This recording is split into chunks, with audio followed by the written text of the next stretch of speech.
नमस्कार दोस्तों, बहुत बहुत स्वागत है हमारी यूट्यूब चैनल पे। आशा करता हूँ सब अच्छे होंगे। 11:27 है, काफी लेट हो गया है।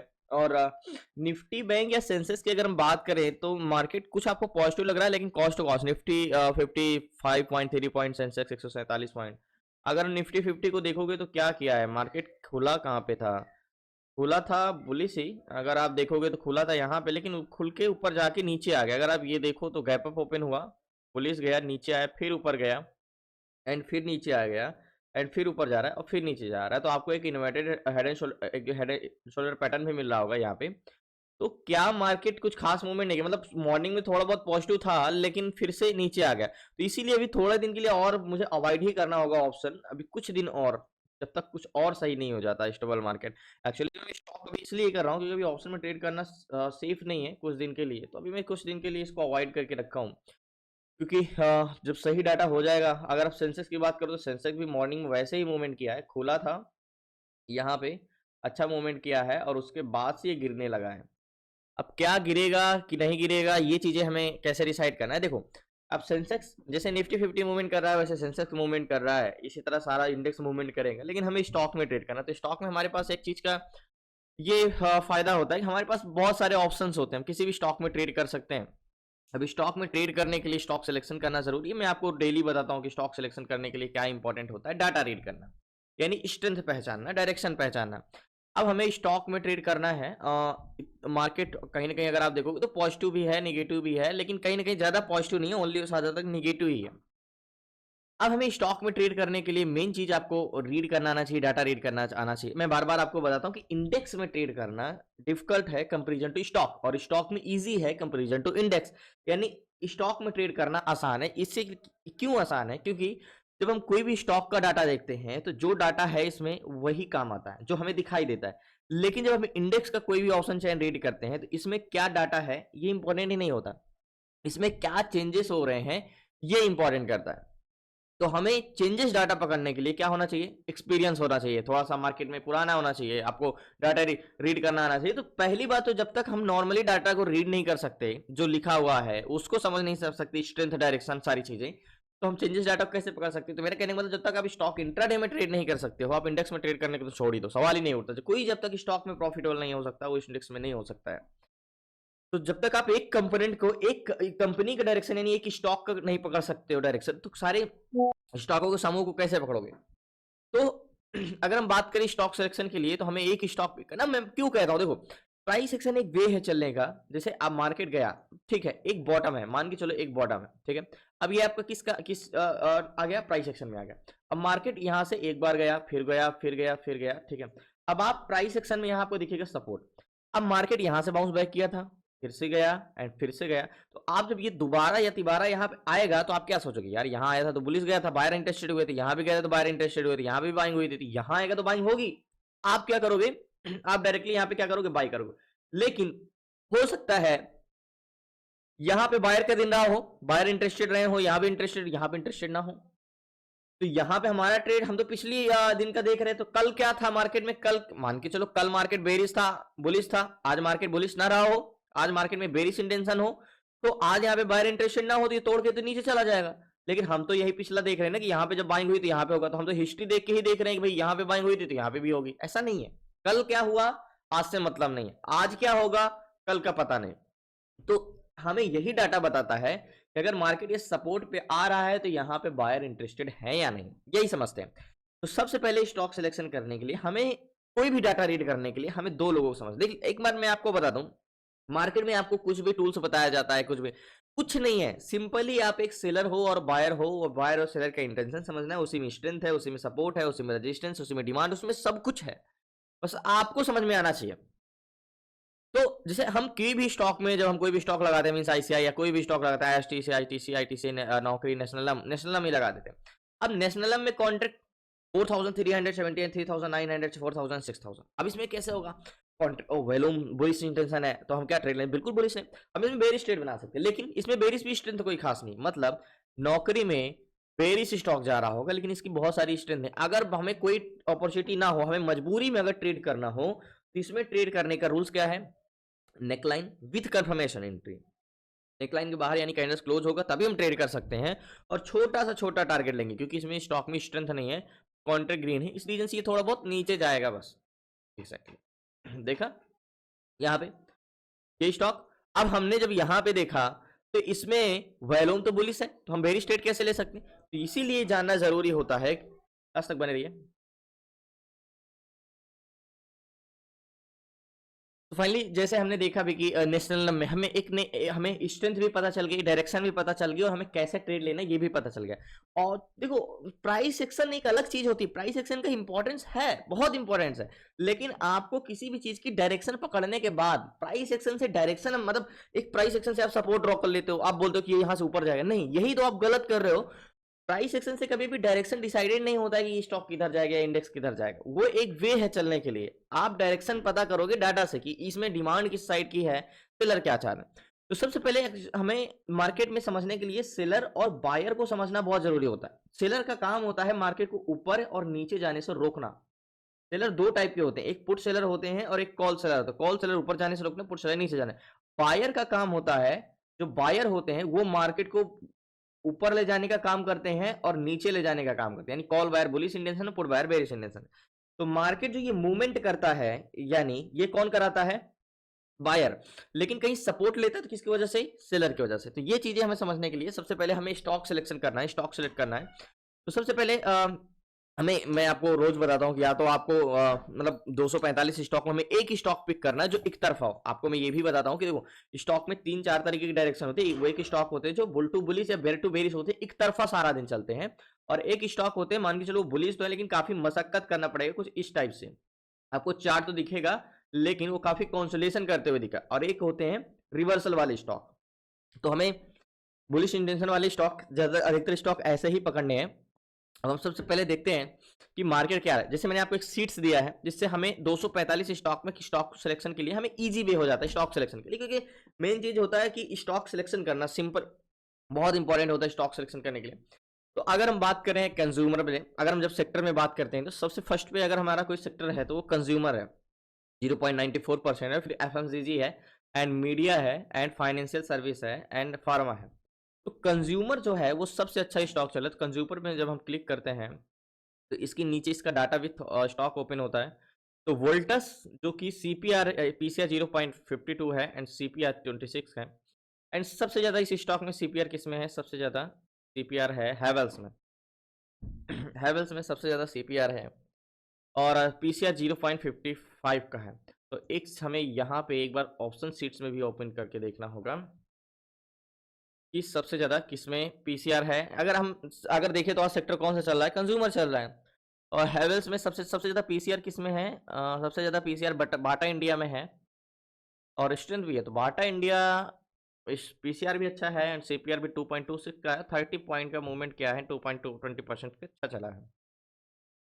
एक बार इसमें भी ओपन करके देख लेते हैं, लास्ट तक बने रहिए। तो फाइनली अब हम बात करते हैं सीट्स में। तो यहाँ पे देखो सीपीआर एंड पीसीआर यानी बायर और सेलर की जब हम बात करते हैं तो ये कॉलम हमारा बायर का है, ये कॉलम हमारा सेलर का है। तो हम जब बात करते हैं आज की स्टॉक में सबसे ज्यादा स्ट्रेंथ किसमें है, जब हम यहाँ पे क्लिक करते हैं तो जो स्ट्रेंथ होगी सबसे ऊपर आएगा। तो यहाँ पे हम सबसे पहले देखते हैं तो सबसे ज्यादा स्ट्रेंथ एमआरएफ में है, 7.31 है, लेकिन ये सारे स्टॉक निगेटिव हैं क्योंकि शायद इसमें सही नहीं चल रहा होगा। फिर अगर कोई है तो केई में है जो कि 2.91% है, और सबसे ज्यादा पीसीआर किसमें है, सबसे ज्यादा पीसीआर अगर है तो अशोक लेलैंड्स में है जो कि 1 का है, लेकिन इसका स्ट्रेंथ उतना खास नहीं है, 1.53% का चेंजेस भी है। बजाज फाइनेंस में स्ट्रेंथ 1.39 का 92 का है। सोना कॉम्स में भी है। अगर हम यहाँ पे देखें तो अबाउट इंडिया एक अच्छा स्टॉक दिख रहा है, क्योंकि इसमें अगर आप देखोगे तो स्ट्रेंथ की बात करें तो यहाँ के सारे स्टॉक को अगर हम हटाते हैं तो यहाँ पे कोई स्टॉक में तो अबाउट इंडिया में स्ट्रेंथ भी है एंड सपोर्ट भी मजबूत। तो एक बार अबाउट इंडिया का हमें डाटा देखना होगा। अबाउट इंडिया, क्या अबाउट इंडिया में पीसीआर तो उतना सपोर्टेबल नहीं है, सीपीआर कंसोलिडेशन कर रहा है एंड पीसीआर नीचे से ऊपर की ओर जा रहा है। अबाउट इंडिया में फिर हम सही नहीं है इस पे। देखते हैं दूसरा stock. So finally about India में उतना डाटा चेंजेस डाटा सही नहीं है। सपोर्ट की बात करें तो जेबल फूड में भी ठीक ठाक, सुपर मिंट सोनाकॉम्स में है, एंड बजाज फाइनेंसो में भी सेम है, एंड स्ट्रेंथ तो उतना नहीं, 3% का मूवमेंट दिया है। बाटा इंडिया भी ठीक चल रहा है, बाटा इंडिया। एंड स्ट्रेंथ की बात करें तो स्ट्रेंथ स्ट्रेंथ अगर देखें तो कुछ खास यहाँ पे अगर देखें तो मदर प्लस है, और यूबीएल में है 0.49 का है, 3.96 का स्ट्रेंथ है। लेकिन यूबीएल में इतनी ज़्यादा स्ट्रेंथ है, लेकिन इसका शायद आज का ना हो, क्योंकि ये कल मार्केट भागा था ना, तो आज इसमें कुछ खास नहीं आया। देखो एग्जैक्टली पीसीआर तो ऊपर जा रहा है, मेन होता है सीपीआर। तो देखो आप यहाँ पे पीसीआर देख के कंफ्यूजन होते हो कि यार भाई मार्केट में पीसीआर तो ऊपर जा रहा है, लेकिन इसमें बायर आज इंटरेस्टेड नहीं है। देखो मॉर्निंग से ही, मॉर्निंग में थोड़ा सा उठा, लेकिन इसमें बिल्कुल भी जो हमारे बायर हैं वो इंटरेस्टेड नहीं है। तो मतलब इस स्टॉक में स्ट्रेंथ होने के बावजूद भी लोग ट्रैप होंगे, जब तक आपको यही नहीं पता। हम यहाँ पे सीपीआर देखो तो ग्रीन लाइन एकदम नीचे है, इसका मतलब इसमें बायर इंटरेस्टेड नहीं है, लेकिन सेलर इसको रोक रहे हैं। तो इसको हमें अवॉइड करना चाहिए ऐसे स्टॉक को। एक मैक्स हेल्थ है करके है मैक्स हेल्थ, इसका एक बार हम डाटा देखते हैं। मैक्स हेल्थ करके इसका भी डाटा है। पीसीआर तो कोई खास नहीं है, क्या सीपीआर है?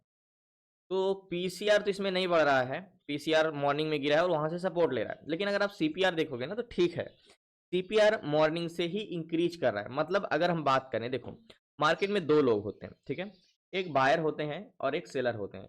तो मैक्स हेल्थ में सीपीआर तो बढ़ रहा है, पीसीआर उतना नहीं बढ़ रहा है। मॉर्निंग में गिरा है और उसके बाद से अगर आप 9:50 के बाद देखो तो ठीक है, धीरे धीरे ऊपर ही जा रहा है, कंसोलिडेशन कर रहा है। तो देखो मार्केट का काम कर, बायर का काम होता है मार्केट को चलाना। अब बायर कहाँ जाने के लिए इंटरेस्टेड है? यहाँ पे आप देख रहे हो बुलिश, तो ये स्टॉक चलना चलेगा किधर? बुलिश। और सेलर क्या चाह रहे हैं? ऊपर ना रोकना। तो सेलर अगर जीतते हैं तो ये स्टॉक क्या करेगा? कंसोलिडेशन करेगा। और बायर अगर जीतते हैं तो ये स्टॉक ऊपर जाएगा। तो मतलब हम ये समझते हैं ये स्टॉक जो मैक्स हेल्थ है या तो कंसोलिडेशन करेगा या तो ऊपर जाएगा। और इसमें स्ट्रेंथ की बात करें हम तो स्ट्रेंथ बहुत अच्छा है 3.63% का स्ट्रेंथ है, ऑलरेडी ये मूवमेंट कर चुका है। एक बार हम इसको मैक्स हेल्थ को एक्जैक्टली लगाते हैं, ये तो समझ में आया।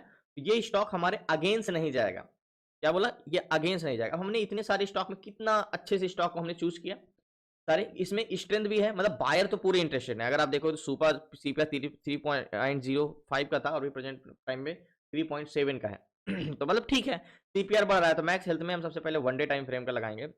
और इतने सारे स्टॉक में कितना इजी से हमने एक स्टॉक पिक किया। अब हमें ये क्या है, हमें इसमें रिस्क नहीं है, रिवार्ड ही है। मतलब या तो हमारे फेवर में रहेगा या तो हमारे अगेंस्ट नहीं जाएगा, या तो कंसोलिडेशन करेगा, या तो बुलिश जाएगा या तो कंसोलिडेशन करेगा, क्योंकि सेलर हमारे अगेंस्ट है और बायर हमारे फेवर में है। तो हम बात करते हैं जब इसका हॉरिजॉन्टल जोन की तो हॉरिजॉन्टल जोन हमारा ये है, ये हमारा हॉरिजॉन्टल जोन है।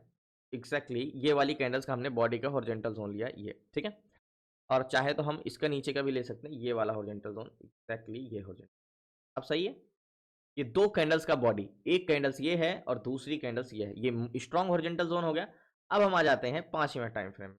तो 5 मिनट टाइम फ्रेम में जब हम आएंगे तो मार्केट की जो ये ब्रेकआउट किया है, तो एक बार हम गैन कैलकुलेटर ओपन करेंगे। तो गैन कैलकुलेटर में ये बाइंग जोन में कहाँ पे है एग्जैक्टली, इसका हम हॉरिजॉन्टल जोन का प्राइस 1019 है। ओके 1019 है। तो गैन कैलकुलेटर में हमें 1019 डालेंगे, 1019 कैलकुलेट करेंगे तो गैन का कहना है कि 1024 पे जाएगा तो आप बाई कर सकते हैं 1026 का टारगेट। देखो गैन कैलकुलेटर का कहना है कि यहाँ पे ध्यान समझिएगा, 1024 पे जाएगा तो आप बाई कर सकते हो, ये by eight above 1024 and target 1031। तो मैक्स हेल्थ ब्रेक करके 1024 तक जा चुका है। तो मतलब गैन कैलकुलेटर के हिसाब से तो बाइंग हो चुकी है, लेकिन टारगेट नहीं दिया। तो सबसे बेस्ट मौका है इस पे ट्रेड लेने का लास्ट तक मैंने। तो फाइनली मैक्स हेल्थ में मैंने 200 क्वांटिटी ली है और 40,840 का फंड लगाया। तो 40,000 में ही 200 क्वांटिटी एक्चुअली में 1,000 का तो स्टॉक ही है। अब यहाँ पे आप तो इंट्राडे में करने जाओगे तो 200 रुपए का स्टॉक है। तो 200 क्वांटिटी 40,000 का पड़ी है। अब बात करते हैं हम टारगेट की। टारगेट हम क्या रखेंगे, तो प्राइस एक्शन के हिसाब से क्या टारगेट है, प्राइस एक्शन के हिसाब से इसमें टारगेट जो हमारा मिल रहा है ये मिल रहा है 1025 और 1031 का। तो प्राइस सेक्शन के हिसाब से हमारा टारगेट जो डिसाइड होगा ये वाला, ये हमारा टारगेट पॉइंट होगा एग्जैक्टली 1027 का। 200 पॉइंट है, अगर यहाँ से मार्केट ऊपर जाता है तो हमारा ठीक है, ये भी टारगेट सही है। एक्चुअली गैन कैलकुलेटर के हिसाब से टारगेट हमारा मतलब बड़ा है 31 का है, लेकिन हम ठीक है, हमारी 20 की बाइंग है यहाँ की, 20.77 की। अगर हमें ये वाला टारगेट मिलता है 27 का, तो हमारा 7 से 8 पॉइंट का टारगेट है।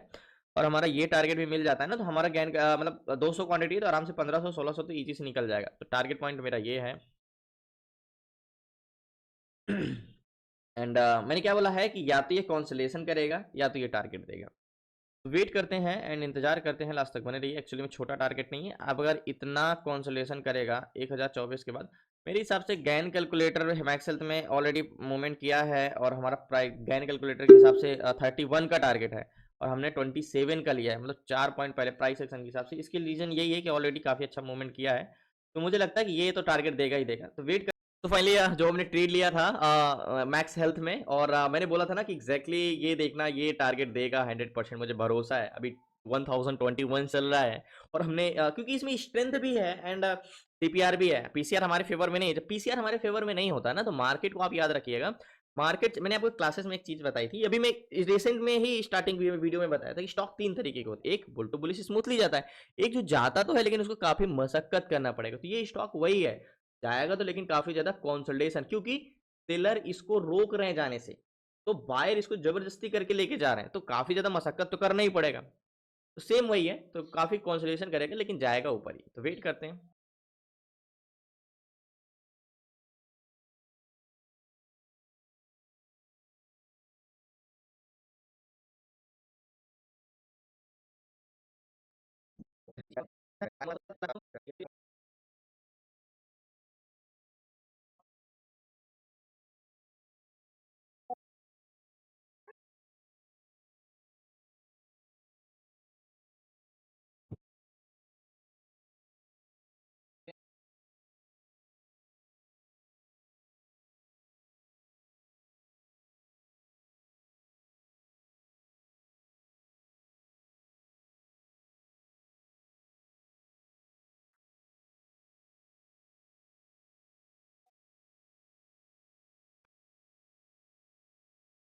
तो फाइनली टारगेट के पास पहुंचने वाला था। एग्जैक्टली हमारा टारगेट पॉइंट 27.35 पैसे का है, और अभी लास्ट ये हाई 26.84 पैसे तक गया, तुरंत नीचे आ गया। बट फिर से जाता है तो हम यहाँ पे एग्जिट करेंगे। मैंने बोला था ना कि कंसोलिडेशन कर करके ऊपर जाएगा, तो क्योंकि बायर तो ऊपर ले जाना चाह रहे हैं, सेलर पूरी कोशिश कर रहे हैं रोकने के लिए, लेकिन जैसे ही सेलर हल्का सा डाउन होते हैं, बायर बहुत तेजी से मार्केट को ऊपर ले जाते हैं। ठीक है, अभी और जाएगा ऊपर, तो वेट करते, इसलिए हमने टारगेट एक्चुअली में निकल जाता, लेकिन टारगेट तो हमने ऑलरेडी ही कम रखा है, और फिर पहले निकलने का तो कोई मतलब ही।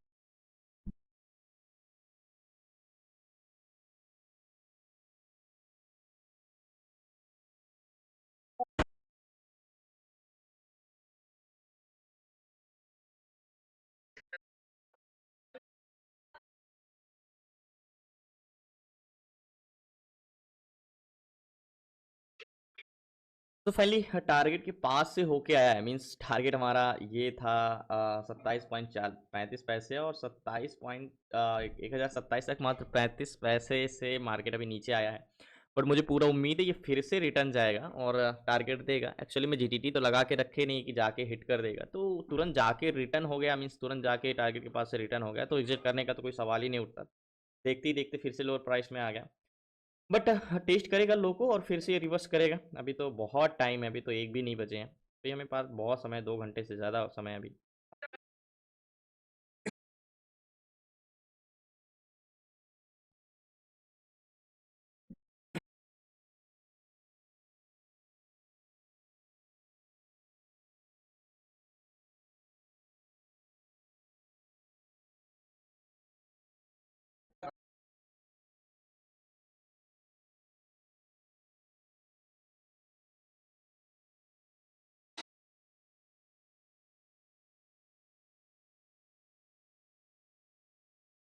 तो फाइनली ये स्टॉक में अभी भी होल्ड हैं, और याद होगा टारगेट के पास से होके वापस आया। बट एक चीज़ ये है कि इसमें रिस्क नहीं है, या तो ये पूरे दिन इसी जोन पे कॉन्सोलेशन करेगा, या तो कॉस्ट टू कॉस्ट हम निकलेंगे, या तो टारगेट देगा। इसी रीजन से मैं यहाँ पे निकला भी नहीं और जल्दी गिर गया। बट मुझे उम्मीद है कि एक बार सपोर्ट लेके फिर से ऊपर जाना चाहिए। अभी 21 पे आ गया, फिर से कॉस्ट टू कॉस्ट आ गए हैं टारगेट के पास से। बट ये रिवर्सल करने वाला नहीं कि तोड़ के नीचे चला जाए, ज़्यादा से ज़्यादा इसको टेस्ट करने जाएगा, और फिर से ये रिवर्सल लेगा। वेट करते हैं।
तो फाइनली 2:55 हो गए हैं और 15 से 20 मिनट और वेट कर सकते हैं। थोड़ी देर और वेट करते हैं, कॉस्ट पॉज फिर एग्जिट कर दूंगा।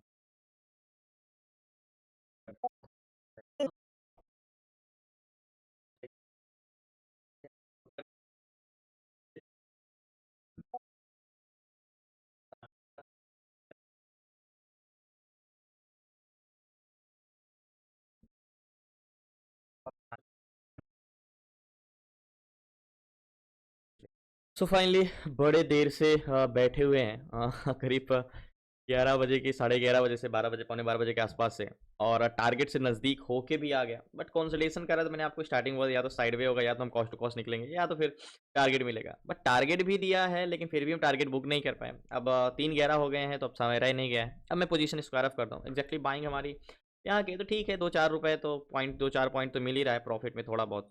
तो पोजीशन स्क्वायर ऑफ करता हूँ मैं यहाँ पे। लास्ट तक बने रहिए प्लीज, आपसे रिक्वेस्ट है, चलो चलो सब्सक्राइब लीजिए। सो फाइनली मैंने पोजीशन अपनी स्क्वायर ऑफ कर दिया और मेरी बाइंग प्राइस एग्जैक्टली यहाँ की थी, और करीब हमने 20-21 पे बाई किया था, और अभी 23.40 चल रहा है और हमने एग्जिट किया एग्जैक्टली 23.30 के आसपास। तो धन्यवाद आपका, शुक्रिया। लास्ट में आपसे ज़रूर मिलता हूँ, प्लीज़ आपसे रिक्वेस्ट है, चलो। तो फाइनली 2 मिनट आपका और चाहूंगा, और याद होगा जो मैंने ट्रेड लिया था मैक्स हेल्थ में, हल्का सा टारगेट हमारा 27.35 का था, ये था। और पूरा दिन वेट करते रह गए। एक बार टारगेट के नजदीक होके आया और वापस नीचे आ गया और कॉन्सोलेशन करता। लास्ट टाइम इसने फिर से वही एंट्री मार दी। मतलब आपको तो ये समझ में आ गया होगा कि मेरा ट्रेड कितना परफेक्ट था। पूरा कोशिश बायर लास्ट तक अपनी कह सकते हो जंग लड़ते रहे ऊपर ले जाने के लिए, लेकिन सेलर पूरी कोशिश कर रहे थे क्योंकि पीसीआर डाउन जा रहा था और सीपीआर ऊपर जा रहा था। तो बायर तो पूरी कोशिश कर रहे थे स्टॉक को ऊपर ले जाने के लिए, और हम बायर के साथ थे। यानी एक बस में पैसेंजर तो चढ़ते जा रहे हैं आगे जाने के लिए, लेकिन उस बस को आगे जाने से रोकने वाले भी थे। और लास्ट टाइम में भी आया तो ये चीज था कि मतलब रिस्क नहीं था इसमें मुझे बिल्कुल भी, और जो भी निकला मैं 2-4 पॉइंट प्रॉफिट में ही निकला। तो एक चीज ये होता है, हमें डर नहीं लगता या कोई भी मतलब वो नहीं होता कि चलो ठीक है, अगर हमारे हमारे फेवर में नहीं है तो हमारे अगेंस्ट भी नहीं जाएगा। मतलब टारगेट नहीं दिया तो लॉस भी नहीं देगा, या तो कॉस्ट टू कॉस्ट निकलेंगे या तो टारगेट। ये एक अच्छा होता है कि यानी रिस्क जीरो है और रिवार्ड अच्छा है। तो ठीक है, धन्यवाद। हाँ, रोज हम ऐसे ही ट्रेड करते हैं। आज का दिन अच्छा था मैं कह सकता हूँ, क्योंकि हमने स्टॉक, और जब आप सही हो और तब आपका ट्रेड गलत जाए तो कॉन्फिडेंस अपने आप रहता है, बट आप गलत हो फिर भी आपको प्रॉफिट जाए तो वो फिर प्रॉफिट होके भी खुशी नहीं होती। तो मैं खुश हूँ क्योंकि मेरा ट्रेड सही था, मेरे फेवर में गया और मैंने जैसे सोचा था सेम वैसे ही मूवमेंट किया। बाकी हाँ, प्रॉफिट नहीं हुआ जरूर आज। तो धन्यवाद आपका, शुक्रिया। कल मिलते हैं न्यू ट्रेड न्यू शेयर के साथ। आप प्लीज रिक्वेस्ट है नए चैनल को सब्सक्राइब कर लीजिएगा, और आपको सीखना है ए टू जेड सारी चीजें स्टॉक मार्केट से रिलेटेड, तो डिस्क्रिप्शन में नंबर है, आप उसे व्हाट्सअप करके जुड़ सकते हैं। 6 मंथ की क्लासेस में स्टॉक इंट्राडे करना, स्टॉक स्विंग करना, stock selection and option chain, data read करना, ETF SIP, ETF swing and stock fundamental and IPO, option selling, option buying, A to Z सारी चीजें। धन्यवाद, कल मिलते हैं न्यू ट्रेड न्यू शेयर के साथ।